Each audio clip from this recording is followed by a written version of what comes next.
Hi guys, आप सभी लोग कैसे हैं। तो आई होप आप सभी लोग अच्छे होंगे। तो आप सभी का स्वागत है हमारे यूट्यूब चैनल मेडिकल क्लासेज में।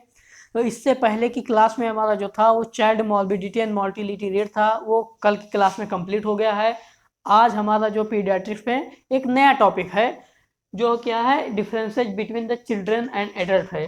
तो इसमें हम देखेंगे क्या है, तो differences between children and adult में देखेंगे क्या होता है कि हम दोनों में डिफरेंसेस देखें कि एडल्ट में क्या डिफरेंसेस होता है, चिल्ड्रन में क्या डिफरेंसेस होते हैं। जो कि क्या हो सकता है, एनाटॉमिकली भी डिफरेंस हो सकता है, फिजिकल मतलब डिफरेंस हो सकता है, एंड साइकोलॉजिकल भी डिफरेंसेज होता है। दूसरी बात यह है कि हम चिल्ड्रन और एडल्ट में डिफरेंसेस क्यों पढ़ते हैं, मेडिकल फील्ड में क्यों पढ़ते हैं। मेडिकल फील्ड में इसलिए पढ़ते हैं क्योंकि क्या होता है कि जो बीपी जो रहता है वो बच्चों में क्या रहता है, वो कम रहता है, और क्या रहता है जो एडल्ट में रहता है बीपी जो रहता है वो ज़्यादा रहता है। हार्ट रेट जो क्या रहता है बच्चों में क्या रहता है, ज़्यादा रहता है, 100 to 160 रहता है। और एडल्ट में जो क्या रहता है वो हार्ट रेट रहता है कितना, 60 to 100 रहता है। तो इसी के बेस पे क्या है कि हम नॉर्मल पहचान पाएंगे, नॉर्मल आइडेंटिफाई कर पाएंगे कि कौन सा बच्चा, कौन से बच्चे का बीपी जो है इंक्रीज है, कौन से बच्चे का बीपी इंक्रीज नहीं है, कौन से बच्चे का हार्ट रेट इंक्रीज है और कौन से बच्चे का हार्ट रेट नहीं इंक्रीज है। यदि हम सिर्फ एडल्ट का हमको पता हो और चिल्ड्रन का ना पता हो तो हम एडल्ट के बेस पे हम बच्चे को ट्रीटमेंट कर दे।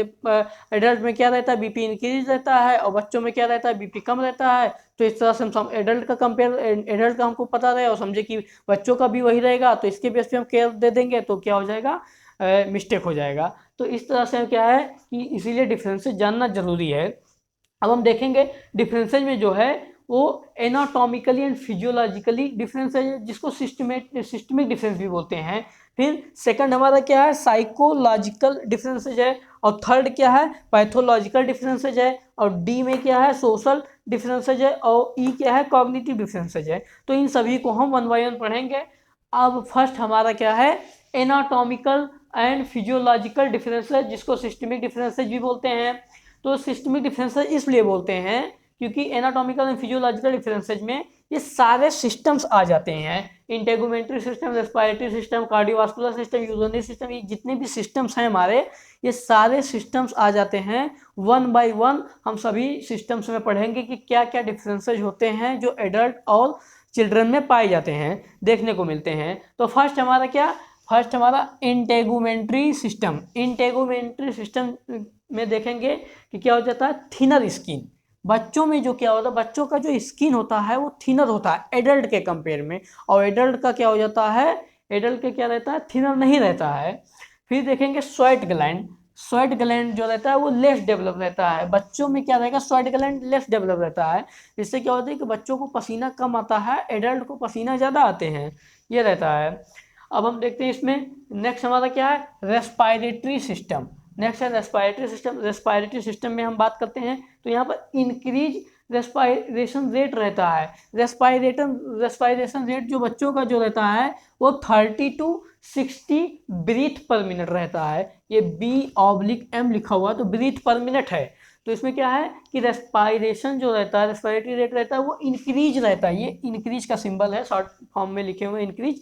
तो ये इंक्रीज है, होता है respiration 30 to 60 breath per minute रहता है। और जबकि एडल्ट का जो रहता है रेस्पायरेटरी रेट जो रहता है वो 16 से लेकर के 24 ब्रीथ पर मिनट रहता है, जो क्या रहता है एडल्ट में कम रहता है। और यहाँ पर क्या रहता है, बच्चों का क्या रहता है, सिर्फ हम यहाँ पर बच्चों का लिखे हैं, एडल्ट का आप सभी लोग देख लीजिएगा। यहाँ हम आपको कंपेयरली बता दे रहे हैं साथ साथ में कि एडल्ट का जो रहता है वो 60 to 24 रहता है, 16 to 24 रहता है। तो ये क्या हो जाएगा, 30 to 60 ब्रीथ पर मिनट ये हो जाएगा, ये बच्चों का जो कि इंक्रीज रहता है एडल्ट के कंपेयर में। फिर और क्या देखते हैं इसमें, अब हम देखते हैं हमारा थर्ड है कार्डियोवास्कुलर सिस्टम। कार्डियोवास्कुलर सिस्टम में क्या देखते हैं हम कि इसमें जो है इंक्रीज हार्ट रेट, HR जो लिखा हुआ है ये हार्ट रेट लिखा हुआ है शॉर्ट फॉर्म में, 100 to 160। यहाँ पर ये B/M लिखा हुआ है, इसका मतलब यहाँ पर रेस्पायरेटरी में रेस्पायरेशन रेट में क्या हो जाएगा, ब्रीथ पर मिनट। लेकिन यहाँ पर जो B/M लिखा हुआ है ये क्या है, बीट पर मिनट है। हार्ट रेट की जब बात करते हैं तो ये बीट पर मिनट रहता है। तो इसमें 100 to 160 जो है ये बीट पर मिनट रहता है बच्चों में, जो कि इंक्रीज रहता है। और एडल्ट का जो हार्ट रेट रहता है वो 60 to 100 रहता है बीट पर मिनट। अब इसमें देखते हैं फर्स्ट ये हमारा हार्ट रेट हो गया इसमें। अब देखते हैं ब्लड वॉल्यूम। जो ब्लड वॉल्यूम रहता है बच्चों में, नियोनेट में जो रहता है वो 85 ml मतलब 85 ml पर केजी ऑफ बॉडी वेट। ये क्या है, 85 ml पर KG of body weight. Body weight के अकॉर्डिंग क्या रहता है नियोनेट में। इन चाइल्ड लिखा हुआ है, यहाँ पर समझिएगा चाइल्ड जो लिखा हुआ है ये मेनली नियोनेट की बात हो रही है। यहाँ पर हम आगे ब्रैकेट में जो लिख दे रहे हैं वो क्या है, नियोनेट है। तो नियोनेट की बात हो रही है, इन चाइल्ड लिखा हुआ है। तो और फिर हम देखते हैं जो एडल्ट में जो रहता है, जो एडल्ट में रहता है यहाँ पर एंड 60 to 70 ml पर KG of body weight in adult. यहाँ पर इन एडल्ट नहीं लिखे हैं, ये लिख दिए हैं। तो इन एडल्ट जो 60 से 70 ml पर केजी ऑफ बॉडी वेट जो हो जाएगा वो एडल्ट में रहेगा, लेकिन नियोनेट में हो जाएगा 85 ml पर केजी हो जाएगा बॉडी वेट के अकॉर्डिंग। फोर्थ हमारा क्या है, यूरिनरी सिस्टम। यूरिनरी सिस्टम में क्या हो जाता है, urination not under voluntary control. क्या हो जाएगा कि ये वॉलंटरी कंट्रोल में नहीं रहते हैं, यूरिनेशन बच्चों में रहता है, जबकि एडल्ट में क्या रहते हैं, वॉलंटरी कंट्रोल के अंडर रहते हैं। बच्चों में क्या हो जाता है कि वो कभी भी यूरिन पास कर सकते हैं, तो उनमें वॉलंटरी कंट्रोल नहीं रहता है। फिफ्थ हमारा क्या है, gastro intestinal system. Gastro intestinal system में क्या हो जाता है, ये इमेच्योर रहता है, मतलब मेच्योर नहीं रहता। मेच्योर जो रहता है वो एडल्ट में रहता है गैस्ट्रो इंटेस्टाइनल सिस्टम में। और गैस्ट्रो इंटेस्टाइनल सिस्टम क्या आ जाता है, हमारे माउथ से लेकर के एनस तक आते हैं, ये आप सभी को अच्छे से पता होना चाहिए। फिर टेम्परेरी टीथ होते हैं। अब टेम्परेरी टीथ बच्चों में जो होंगे, नियोनेट में जो होंगे वो टेम्परेरी टीथ रहेंगे, चिल्ड्रन में जो रहेंगे टेम्परेरी टीथ रहेंगे। लेकिन एडल्ट में क्या होते हैं, परमानेंट टीथ होते हैं। यहाँ पर जो होते बच्चों में क्या होंगे, वो लूज स्टूल रहेंगे, और जो एडल्ट में जो होते हैं स्टूल जो रहता है वो हार्ड रहता है कंपेयरली, ये आप ध्यान रखिएगा। फिर सिक्स क्या है, एंडोक्राइन सिस्टम। एंडोक्राइन सिस्टम की बात हो रही है तो यहाँ पर हार्मोनल की बात हो रही है, हार्मोन की बात हो रही है। तो ये क्या होता है, लेस डेवलप रहता है। जब एंडोक्राइन सिस्टम हमारा लेस डेवलप रहेगा तो इसकी वजह से क्या होगा, अनकंट्रोल होम्योस्टेसिस होगा। Uncontrol homeostasis. होम्योस्टेसिस का मतलब हो जाता है कि हमारे बॉडी में जितने भी सिस्टम है, चाहे वो रेस्पायरेटरी हो, कार्डियोवास्कुलर इंटेगुमेंट्री सिस्टम हो, मस्कुलोस्केलेटल सिस्टम हो, कोई सा भी सिस्टम, रिप्रोडक्टिव सिस्टम हो, कोई सा भी सिस्टम हो, तो इसमें क्या हो जाता है कि सभी में क्या हो जाता है, हार्मोन का बहुत ही इंपॉर्टेंट रोल होता है। जो एंडोक्राइन सिस्टम उसको क्या करता है, हैंडल करता है, लीड करता है। तो ये क्या हो जाए, जब ये लेस डेवलप रहेगा तो ये सारे सिस्टम को क्या कर देगा, डिसबैलेंस कर देगा। तो इसीलिए क्या हो जाता है, अनकंट्रोल होम्योस्टेसिस। होम्योस्टेसिस का मतलब यही होता है कि हमारे बॉडी में जितने भी सिस्टम हैं सभी क्या हो जाएं, सभी अल्टर्ड हो जाएं, सभी क्या हो, चेंज रहें, सभी लोग क्या हो, डिस्टर्ब रहें, तो वो अनकंट्रोल होम्योस्टेसिस में आ जाएगा।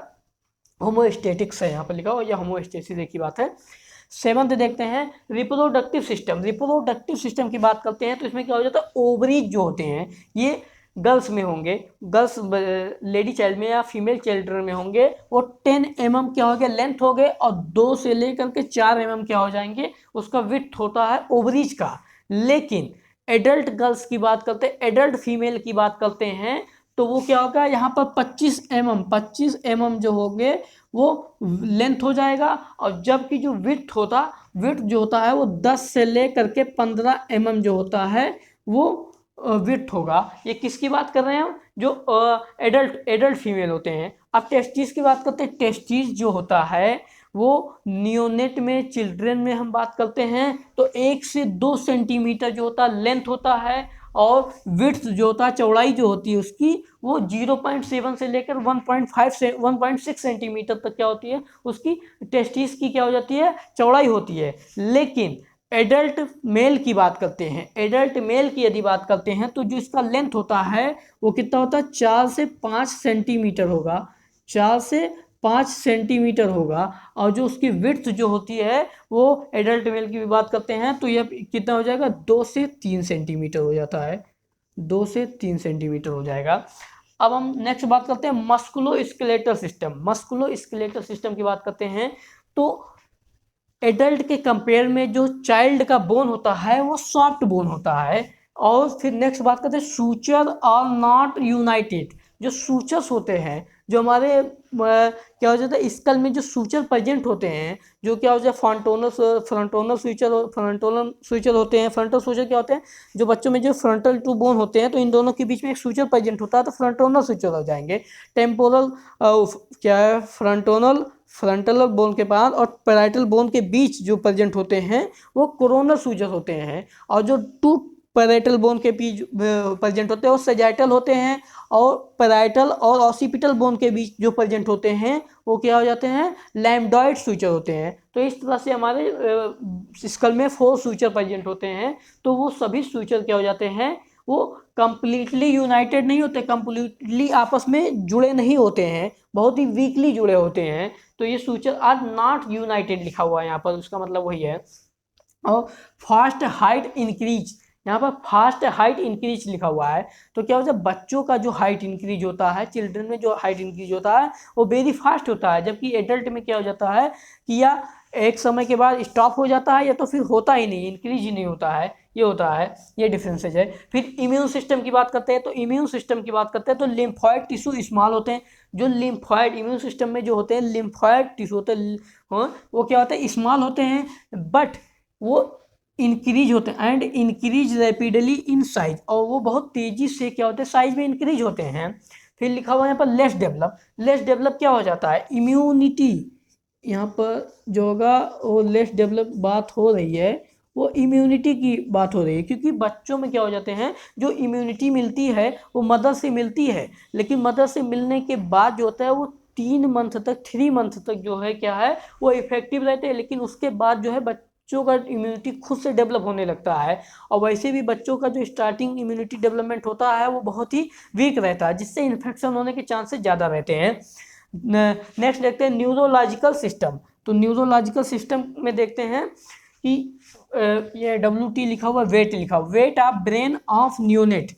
Weight of brain of neonate, जो न्यूनेट का जो ब्रेन का वेट होता है वो 300 से लेकर के 500 ग्राम तक होता है। और जबकि यही एडल्ट की बात करते हैं तो एडल्ट में जो होता है, इन एडल्ट की बात करते हैं तो 1300 से लेकर के 1400 ग्राम होता है एडल्ट में। अब यहाँ पर लिखा हुआ है next, reflex activity present. Reflex activity जो होता है, जो बच्चों में हो जाता है, जो स्माइलिंग करते हैं, थंब सकिंग करते हैं, नेक को कैसे हिलाते रहते हैं, तो क्या होता है कि वो रिफ्लेक्स एक्टिविटी होता है। तो ये बच्चों में प्रेजेंट होता है, एडल्ट में प्रेजेंट नहीं होता है, अब्सेंट होता है, ये रिफ्लेक्स एक्टिविटीज़ है। फिर हम नेक्स्ट, ये रिफ्लेक्स एक्टिविटी हम आगे ग्रोथ एंड डेवलपमेंट में अच्छे से पढ़ेंगे। 12 to 13 रिफ्लेक्स एक्टिविटीज़ होते हैं, तो ये सब हम आगे पढ़ेंगे ग्रोथ एंड डेवलपमेंट में नेक्स्ट यूनिट में। फिर देखते हैं साइकोलॉजिकल डिफरेंसेज। साइकोलॉजिकल डिफरेंसेज में देखते हैं कि ये अवॉइड स्ट्रेंजर, ये स्ट्रेंजर को अवॉइड करते, कोई भी किसी भी स्ट्रेंजर को देख लेते हैं बच्चे तो क्या हो जाते हैं, उससे दूर भागने लगते हैं, जबकि एडल्ट ऐसा नहीं करते हैं। फिर मोर बॉन्डिंग विथ, ये सी ऑब्लिक लिखा हुआ तो ये सी जो लिखा हुआ तो ये विथ लिखा हुआ पेरेंट्स, तो क्या हुआ, मोर बॉन्डिंग विथ पेरेंट्स, ये बॉन्डिंग जो है इनका पेरेंट्स के साथ बहुत ही अच्छा रहता है। पेरेंट्स से यदि दूर जाने लगेंगे तो रोने लगते हैं। तो फिर लिखा हुआ है डोंट अंडरस्टैंड डेंजर, इनको ये नहीं पता रहता है कि क्या चीज़ जो है डेंजर है। ये चिल्ड्रन की हम मेनली बात कर रहे हैं यहाँ पर, और जो एडल्ट रहेंगे इसके जस्ट अपोजिट रहेंगे। अवॉइड स्ट्रेंजर, स्ट्रेंजर से जो है एडल्ट नहीं डरेंगे। मोर बॉन्डिंग विद पेरेंट्स, पेरेंट्स का जो एडल्ट का बॉन्डिंग रहता है वो नहीं रहता, लेकिन बच्चों का ही बॉन्डिंग अच्छा रहता है, पेरेंट्स के साथ में मोर बॉन्डिंग रहता है। फिर डोंट अंडरस्टैंड डेंजर, ये डेंजर को क्या है समझने में अनेबल होते हैं, इनको नहीं पता रहता कि ये आग हम इससे जल जाएंगे, तो ये डोंट अंडरस्टैंड डेंजर। फिर नेक्स्ट हमारा क्या है, पैथोलॉजिकल डिफरेंसेज। पैथोलॉजिकल डिफरेंसेज में देखेंगे imbalance of fluid and electrolyte. ये क्या हो जाएंगे, imbalance of fluid and electrolyte क्यों होगा, क्योंकि बच्चों में ज़्यादातर ये होता है। क्यों होगा, क्योंकि डायरिया, वोमिटिंग, ये सब क्या है, कॉमन है बच्चों में, इन्फेक्शन होने के चांस कॉमन है। तो इसी की वजह से क्या हो जाएगा, फ्लूइड डिस्टर्बेंस हो जाएगा, फ्लूइड इम्बैलेंस हो जाएगा, इलेक्ट्रोलाइट इम्बैलेंस हो जाएगा। नेक्स्ट इसी में क्या है, resistance of disease.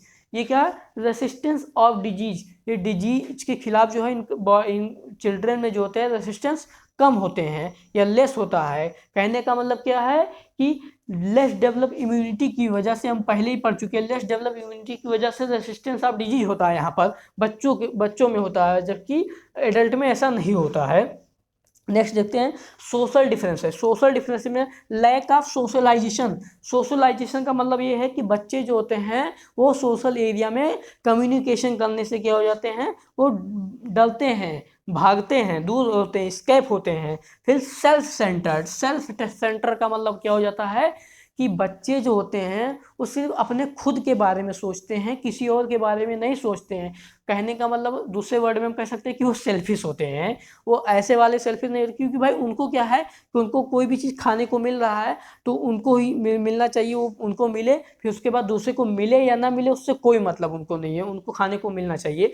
Self centre होते हैं। फिर give importance to own need. ये क्या हो जाते हैं, अपने ज़रूरतों को ये ज़्यादा इंपॉर्टेंस देते हैं। यदि क्या है कि कोई स्ट्रेंजर भी है तो स्ट्रेंजर से वो दूर भागते हैं, लेकिन स्ट्रेंजर कोई उनको चॉकलेट दे रहा है तो वो क्या है कि उनकी वो ज़रूरतें, खुद की ज़रूरतें हैं चॉकलेट, तो चॉकलेट लेने के लिए वो क्या है, स्ट्रेंजर से दूर ना भाग करके स्ट्रेंजर के भी पास चले जाते हैं। तो ये क्या हो जाता है, give importance to own needs होता है। नेक्स्ट एंड लास्ट जो हमारा है वो कॉग्निटिव डिफरेंसेज। कॉग्निटिव डिफरेंसेज जो क्या हो जाता है, नॉलेज है हमारा, स्किल है, प्रॉब्लम सॉल्विंग है, थिंकिंग है, और decision making less develop than adult. ये सिंपल सा कहने का मतलब है कि जो नॉलेज है, स्किल है, प्रॉब्लम सॉल्विंग है, थिंकिंग है, डिसीजन मेकिंग है, ये लेस डेवलप रहता है एडल्ट के कंपेयर में। और इस तरह से क्या है, differences between children and adult. बहुत ही इजी लैंग्वेज में, बहुत ही अच्छे नोट्स के साथ में ये आपका क्लास कंप्लीट हो गया है। आई होप आप सभी को अच्छे से समझ में आया होगा। तो thank you so much guys. ऐसे क्लासेज आप सभी के लिए लाता रहूँगा। Thank you so much guys.